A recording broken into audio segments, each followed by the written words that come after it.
사사기 우리가 계속 살펴보고 있죠. 사사 시대가 끝날 때까지 이스라엘 백성들이 하나님 앞에서 범죄하는, 여호와의 목전에 악을 행하는 이 반복은 일정 기간 동안 잠시 중단된 시기가 있을 수는 있어도 큰 사사시대 전체를 놓고 보면 사사시대가 끝날 때까지 멈추지 않습니다. 사사기 4장에서는 이 여호와의 목전에 또다시 더 깊이 악을 행하는 이스라엘 백성들을 하나님께서 다시 조금이라도 더 한 걸음 온전하게 끌어내기 위해서 다른 방법을 사용하시는 것을 보게 됩니다. 그 중 하나가 사사를 선지자로 세우는 거예요. 사사가 이전까지는 어떤 역할을 했습니까? 이스라엘을 괴롭히는 적들의 손에서 전쟁을 통해서 건지는, 싸움을 잘 감당하는 그 역할을 하지 않았습니까? 그 역할만 한 것은 아니지만 오늘 본문에서는 하나님께서 선지자를 사사로 세우십니다. 왜 그렇게 하셨을까요? 이스라엘 백성들에게 선지자의 입을 통해서 말씀하시는 일과 선지자의 손을 통해서 이스라엘을 구원하시는 일을 둘 다 하기를 원하셨기 때문입니다. 정말 감사하고 다행스러운 거죠. 하나님, 우리에게 하나님의 마음과 말씀을 전할 선지자를 좀 보내주십시오. 이렇게 구하지 않았어도 알아듣지 못하는, 깨우치지 못하는 이스라엘 백성들을 향해서 말씀하시기 위해 선지자를 세워주셨습니다. 물론 너무 아쉽고 너무 안타깝게도 이스라엘 백성은 알아듣지 못하고 깨닫지 못하지요. 오늘 설교 제목, 내가 그를 내 손에 넘겨주리라 하는 이 제목도 하나님께서 이 여선지자 드보라를 통하여 이스라엘 백성들에게 주고 싶으셨던 메시지 중에 아주 주요한 핵심입니다. 정말 하나님이 이스라엘에게 뭘 주고 싶은지, 무엇을 기대하셨는지 오늘 말씀 통해서 같이 조금 더 자세하게 묵상해 보도록 하겠습니다.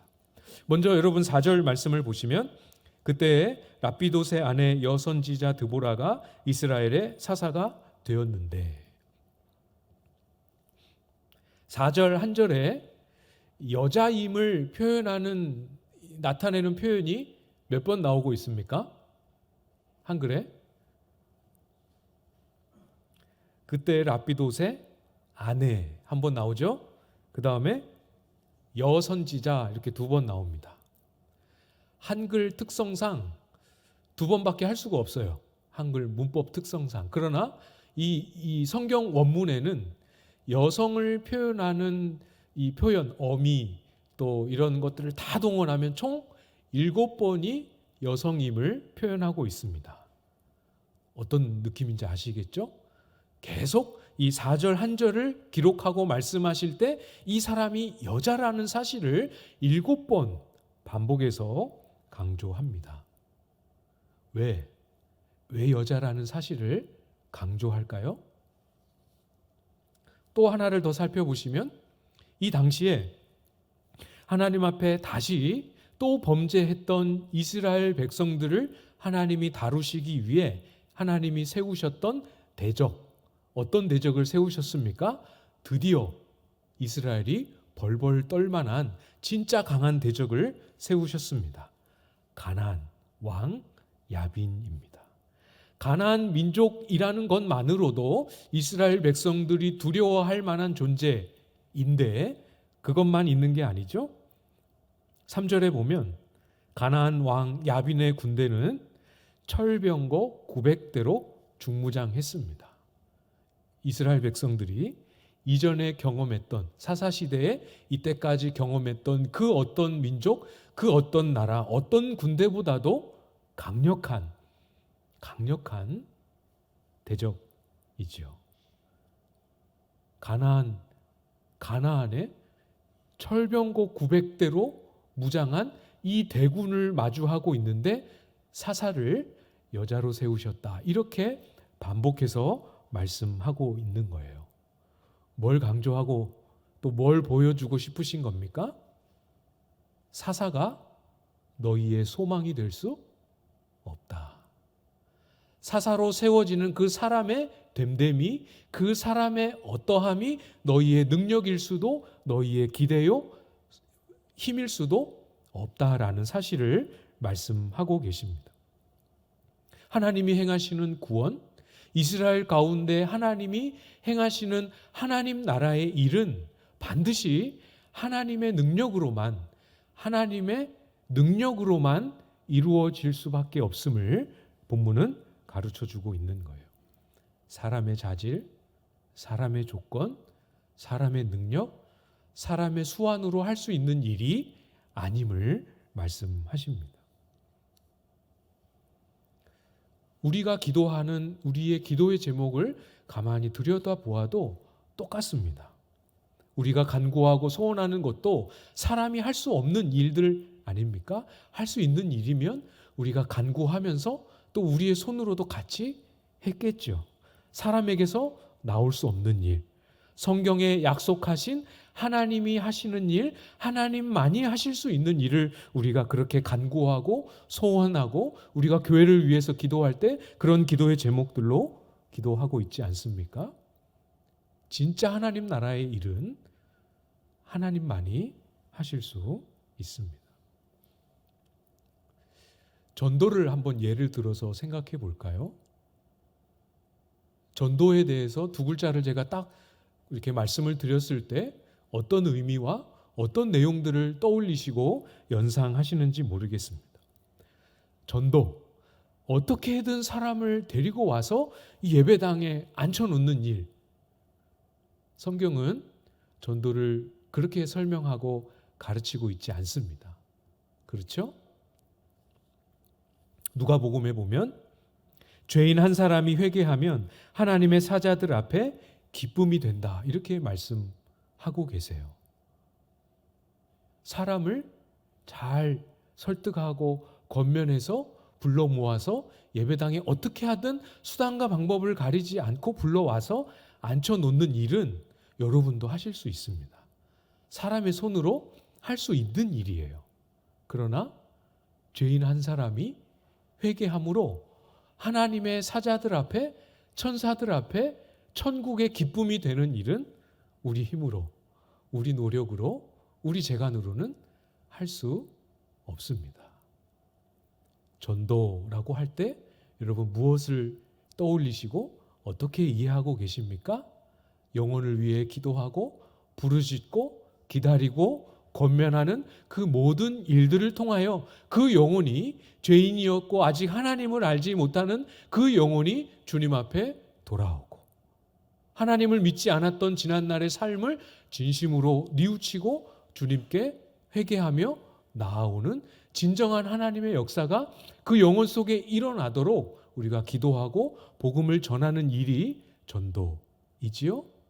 이 전도를 하나님만이 하실 수 있는 이 영광스럽고 귀한 일을 사람이 하는 일로 대체해버리면 안 되는 겁니다.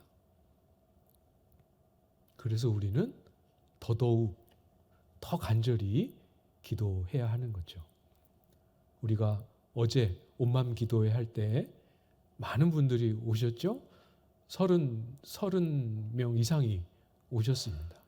오셔서 우리가 나누었던 내용, 우리에게 연약한, 기도가 필요한, 하나님 앞에 스스로 나아갈 수 없는 그 영혼들을 위해서 3월 한 달 동안 특별히 더 마음을 모아 기도하자, 이렇게 말씀을 나누었습니다. 기도해야 합니다. 하나님이 하시는 일이고 하나님만이 하실 수 있는 일이기 때문에 그 일이 언제 일어날지 모르지만, 언제 그 은혜를 우리에게 주실지 모르고, 언제 그 영혼에게 하나님이 그 역사를 이루실지 모르지만 기다리고 하나님의 행하심이 나타나도록 간구해야 하는 거죠. 하나님이 행하시는 일이 무엇인지 놓치고 망각하고 잊어버린 이 세대를 하나님께서 긍휼히 여겨주시고 정말로 죄인 한 사람이 주님 앞에 돌아오는 기쁨이 무엇인지, 그 역사가 무엇인지, 그렇게 사람이 변화되는 능력이 무엇인지 우리 속에 회복시켜 달라고 함께 간구해 주시기를 부탁을 드립니다. 부르짖어야 되고 기도해야 합니다. 이스라엘 백성들처럼 어디서 뭘 보고 기도하느냐도 중요하지요. 철병거 앞에서 철병거를 바라보고 철병거만 쳐다보고 부르짖을 수는 없는 것이죠. 여러분, 이스라엘 백성들은 하나님 앞에 부르짖을 때 철병거 앞에 앉아서 부르짖었습니다. 3절 말씀인데요. 야빈 왕은 철병거 900대가 있어 20년 동안 이스라엘 자손을 심히 학대했으므로 이스라엘 자손이 여호와께 부르짖었더라. 무엇 때문에 부르짖었는지, 어디를 바라보고 부르짖었는지의 초점이 한글 번역에는 원래 의도가 약간 이렇게 한글 어순에서는 희석되게 번역이 됐습니다. 원래 원문의 그 순서를 그대로 살려서, 자연스럽진 않지만 그 의미를 살려서 번역하면 이런 의미예요. 이스라엘 자손이 여호와께 부르짖었다. 이게 맨 앞에 나옵니다. 그리고 왜냐하면 그들에게 철병거 900대가 있었기 때문이다. 그리고 그는 20년 동안 이스라엘 자손을 힘으로 압제했다. 이렇게 됩니다. 그러니까 이스라엘 백성들이 부르짖은 이유, 부르짖음의 내용, 부르짖음의 초점, 그들이 고통을 느꼈다면 그 고통을 어디서 느끼고 있었는지가 선명하게 드러나죠. 무엇으로 고통하고 있습니까? 우리 속에 하나님의 임재가 사라졌다. 이걸로 고통하지 않습니다. 우리 속에 하나님 앞에 또다시 실패하고 또다시 범죄했다. 이것으로 아파하고 부르짖고 있는 것도 아니잖아요. 무엇 가지고 부르짖고 있습니까? 철병거 900대 보고, 그거 보고 부르짖고 있습니다. 본문에는 안 나오지만 어떤 내용으로 이스라엘이 철병거를 바라보면서 부르짖었을까? 뭐라고 부르짖었을까? 뭐라고 부르짖었을까요? 이 철병거 900대를 우리가 무슨 수로 당해내겠는가? 우리에게는 900대는 고사하고 나무 병거 한 대도 없는데 하나님은 왜 우리한테 철병거 안 주십니까? 철병거 900대 말고 100대라도 우리에게 왜 안 주십니까? 우리가 이 모양 이 꼴로 살 수밖에 없는 거 하나님이 철병거 안 주셔서 그런 거 아닙니까? 뭐 이런 내용들이 그들의 부르짖음의 내용으로 채워지지 않았겠습니까? 제3자의 입장에서 이 본문을 바라보면서 또 하나님 앞에 부르짖고 있는 이스라엘 백성들을 바라보면서 정말 이스라엘에게 필요한 것이 무엇이었는지 한번 잘 생각해 보시기 바랍니다. 정말 이스라엘에게 필요한 것은 무엇이었습니까? 철병거 900대가 필요했겠습니까? 아니면 철병거 900대를 능히 제압할 만한 훨씬 더 강력하고 탁월한 무기가 필요했을까요? 뭐가 이스라엘에게 필요했습니까? 철병거 900대를 앞에 두고 철병거 단 한 대도 없이 철병거와 맞서 싸울 만한, 견줄 만한, 상대할 만한 무기 단 하나도 없이, 아무것도 없이 철병거들과 마주하여 싸워 이기게 하셨던 하나님의 일하심, 이것이 이스라엘에게 필요한 것 아니겠습니까? 실제로 과거 이스라엘 역사에 그런 일이 있었습니다. 여호수아 11장에 보면 북방의 가나안 연합군을 일개 유목민에 불과한 이스라엘 백성들이 상대하여 싸웠던 기록이 있어요. 그때 가나안 북방의 여러 민족들을 규합하고 연합 군대를 형성하는데 주도했던 나라가 바로 오늘 본문에 등장하고 있는 가나안입니다. 하솔을 다스렸던 가나안. 거기 여호수아 11장에도 그 왕 이름이 야빈으로 기록되고 오늘 본문에도 야빈이라고 기록되어 있죠. 같은 사람이, 그때의 왕이 지금까지 안 죽고 살아있는 게 아니고 동명이인이 아니고 왕조를 의미하는 겁니다. 그때 당시에 이 야빈이라는 이름 하는 가나안 왕이 철병거를 앞에 세우고 가나안 연합군을 형성해서 이스라엘과 싸우러 나오죠. 그때 하나님께서 이스라엘로 하여금 어떻게 이 현실, 이 전쟁을 감당하게 하셨는지 여호수아 11장 6절 말씀에 있습니다. 제가 읽어드릴게요. 여호와께서 여호수아에게 이르시되 그들로 말미암아 두려워하지 말라.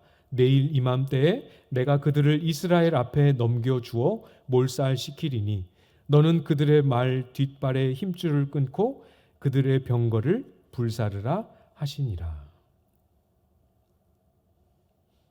중요한 부분만 한 번만 더 읽어드리겠습니다. 중간쯤에 그들로 말미암아 두려워하지 말라.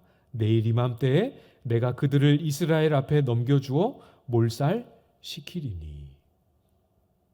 이스라엘에게 필요했던 건 이거죠. 하나님이 먼저 찾아오시고 하나님이 먼저 계획하시고 말씀하시고 하나님이 먼저 앞서 나아가셔서 대신하여 싸우시고 승리하게 도우시고 이스라엘을 붙드시고 건져내시는 이 하나님의 일하심. 이스라엘에게 필요했던 것은 하나님의 일하심입니다. 여호수아 때도 철병거와 맞설 만한 무기 아무것도 주지 않으셨습니다. 더 힘센 나라를, 그쪽도 연합군이니까 너희도 연합군으로 해라, 그래서 힘센 나라를 그 옆에 붙여주시지도 않으셨습니다. 말씀하시고 앞서 행하시는 하나님의 일하심과 도우심이죠. 여호수아 11장 8절에 이스라엘 백성들이 어떻게 그들을 제압할 수 있었는지를 기록하는 말씀에 보면 또 선명합니다. 여호와께서 그들을 이스라엘의 손에 넘겨주셨기 때문에 그들을 격파하고 큰 시돈과 미스르봇 마임까지 추격하고 동쪽으로는 미스바 골짜기까지 추격하여 한 사람도 남기지 아니하고 쳐 죽이고. 승리의 요인, 승리의 길이 무엇이었다라고 말씀하고 있습니까? 여호와께서 그들을 이스라엘의 손에 넘겨주셨기 때문입니다. 정말 이스라엘에게 필요한 것이 무엇이었는지 알아야 했죠? 제대로 알아야 했습니다. 똑같이 저에게도 여러분에게도 정말 필요한 게 뭔지 제대로 알아야 할 것입니다. 이스라엘 백성들이 어떤 마음이었을까를 제가 본문을 묵상하면서 한번 상상해 봤습니다.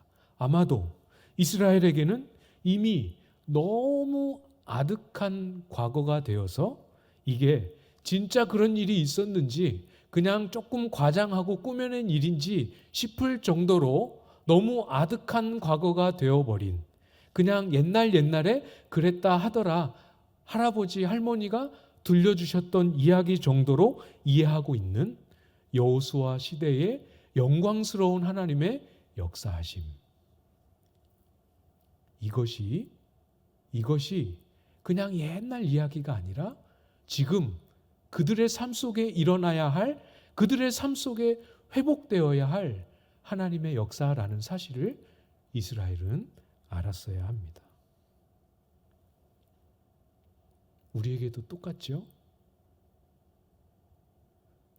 우리가 기억하고 있는 한 옛날에 일어났던 하나님이 행하신 놀라운 사건, 그 옛날에는 여러분이 직접 경험한 옛날도 있겠고 우리가 공부해서 들어서 아는 교회의 역사 속에, 한국 교회의 역사 속에 일어났던 일들도 거기에 포함이 되고 우리의 경험 범위를 훨씬 뛰어넘지만 성경에 약속하고 있는, 성경에 기록하고 있는 하나님의 일하심도 포함이 되죠. 하나님이 어떻게 일하시고 그 백성들 가운데 얼마나 놀라운 영광과 능력을 나타내셨는지, 그 시대 그 하나님의 일하심이 오늘의 시대 우리의 삶에 회복되는 것, 이것이 우리에게 진짜로 필요한 일입니다. 안타깝게도 이스라엘은 또 못 깨닫습니다. 지금 설교 제목이 그거잖아요.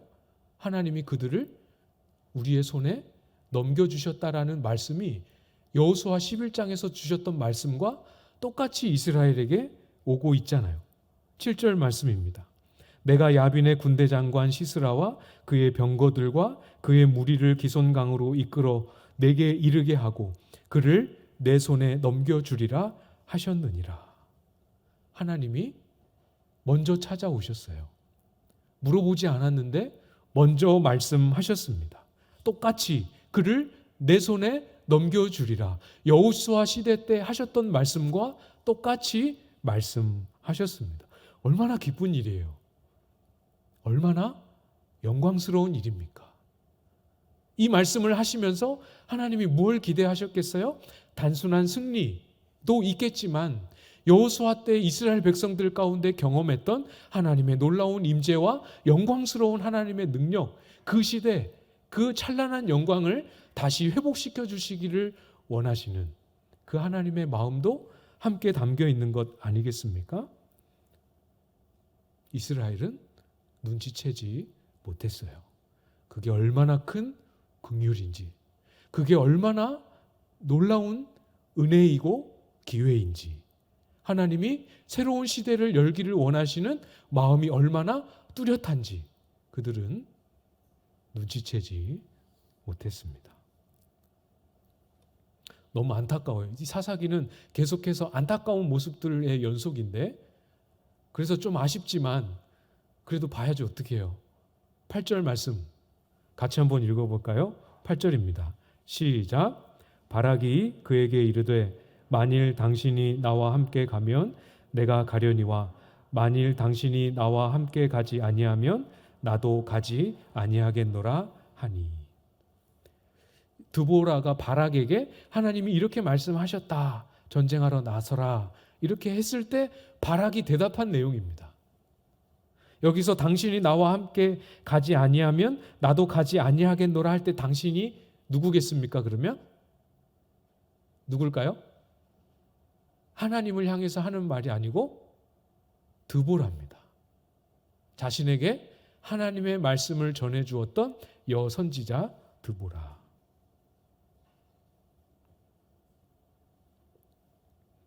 하나님이 앞서가셔서 싸우시고 대신하여 싸우시고 반드시 승리하게 해 주시겠다.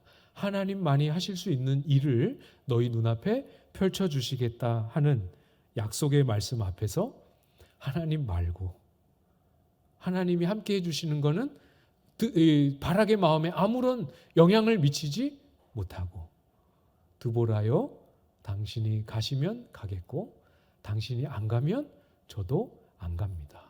당신이 안 가면 저도 안 갑니다라는 말은 하나님이 함께 하시는 거 별로 소용없고 당신이 필요합니다. 너무 어리석죠? 너무 어리석게도 여호수아 시대 때 하나님이 그 백성을 어떻게 준비시키시고 어떻게 불러내시고 어떻게 전쟁에 함께 나아가셨는지 전부 다 잊어버렸습니다. 여호수아 시대 때 어떻게 하나님의 영광을 누렸고 어떻게 하나님의 역사하심을 경험하는 그 복된 시대를 누렸는지 전부 다 잊어버렸습니다.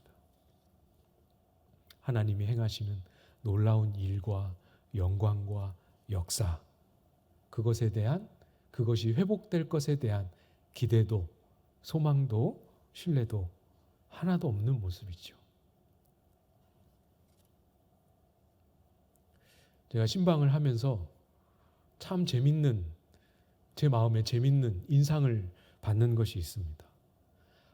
제가 이제까지 한 번도 생각해 보지 못했던 시대, 제가 70년대생이니까 70년대, 80년대, 90년대 이때 외에는 사실 생각해 볼, 또 들어볼 기회가 거의 없는데 전혀 제가 이 상상의 나래를 펼칠 수 없는 연대의 이야기를 우리 연배 많으신 장로님, 권사님, 집사님 신방하면서 그런 이야기를 참 많이 듣게 됩니다. 그때 공통적으로 나오는 이야기 중에 하나는 우리 광안제일교회에 하나님이 부어주셨던 은혜, 그때 그 은혜를 누렸던 추억, 감사, 그것에 대한 이 새록새록 이것이 피어나는 그런 이야기들을 많이 나누어 주시더라고요. 곰곰이 생각해 봤습니다. 정말 그랬죠. 그때 얼마나 하나님이 우리 가운데 은혜를 부으시고 또 만지시고 사람들을 구원하시고 하셨던 일들이 얼마나 풍성했습니까? 저는 경험하지 못했지만 모르지만 그거를 알 수 있는 것이 광안제일교회만 그랬던 것이 아니고 그 시대에 한국교회 속에 하나님이 얼마나 많은 은혜를 부어주셨는지 모릅니다. 저의 경험에는 미치지 못하는 과거이지만 좀 더 거슬러 올라가면 여러분의 경험에도 미칠 수 없는 더 과거로 거슬러 올라가도 이 민족 가운데 한국교회 속에 하나님이 행하셨던 크고 놀랍고 영광스러운 일들은 정말 많이, 정말 풍성하고 놀랍게 있었다라는 사실을 어르신들의 이야기를 들으면서 생각하게 되더라고요.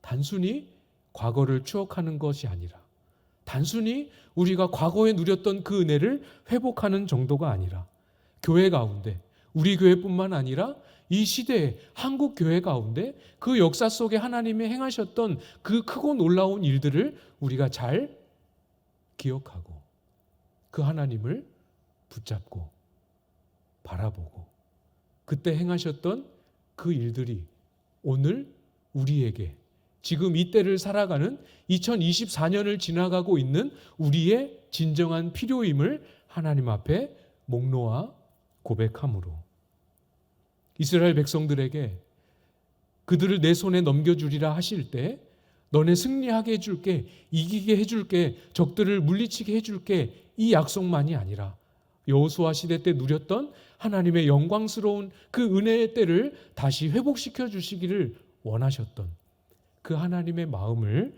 우리가 잘 기억하고 소망하고 그 하나님의 뜻을 헤아리는 기도의 자리에 우리가 함께 나아가기를 부탁을 드립니다. 기억해 주십시오.